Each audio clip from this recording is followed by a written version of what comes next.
এই মুহূর্তে সব থেকে বড় খবর আপনাদের জানিয়ে রাখবো। এবার বাজেয়াপ্ত হতে পারে অভিষেক বন্দ্যোপাধ্যায়ের সম্পত্তি। অভিষেক বন্দ্যোপাধ্যায়ের বাড়ি বাজেয়াপ্ত করে নিলামে তোলার হুমকি মুখ্যমন্ত্রী শুভেন্দু অধিকারীর। বিধানসভা থেকে কড়া বার্তা দিলেন শুভেন্দু অধিকারী। সরকারি সম্পত্তি নষ্ট করলে দিতে হবে ভয়ঙ্কর খেসারত। পাশাপাশি তিনি বললেন মাফিয়াদের সম্পত্তি বাজেয়াপ্ত করা হবে।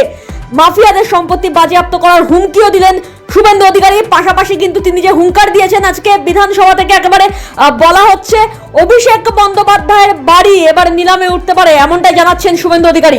আরো একবার আপনাদের জানিয়ে রাখবো, আবারও বিপাকে অভিষেক বন্দ্যোপাধ্যায়। এবার একেবারে শুভেন্দু অধিকারী বিধানসভা থেকে হুঙ্কার দিলেন বাজেয়াপ্ত হতে পারে এবার অভিষেক বন্দ্যোপাধ্যায়ের শান্তিনিকেতনের বাড়ি, তার পাশাপাশি অভিষেক বন্দ্যোপাধ্যায়ের সমস্ত সম্পত্তি এবং শান্তিনিকেতনের বাড়ি এবার নিলামেও উঠতে পারে, এমনটাই হুঙ্কার দিলেন বিধানসভা থেকে মুখ্যমন্ত্রী শুভেন্দু অধিকারী। আরো একবার আপনাদের জানিয়ে রাখবো, একেবারে বিপাকে পড়েছেন অভিষেক বন্দ্যোপাধ্যায়। এর আগে বহুবার তাকে ইডি সিবিআই এর তরফে সাড়া দিতে হয়েছে, পরবর্তীকালে কিন্তু আজ একেবারে বিধানসভা থেকে সাফ জানিয়েছেন শুভেন্দু অধিকারী এবার বাজেয়াপ্ত হতে পারে অভিষেক বন্দ্যোপাধ্যায়ের সমস্ত সম্পত্তি, এমনকি নিলামেও উঠতে পারে অভিষেক বন্দ্যোপাধ্যায়ের বাড়ি।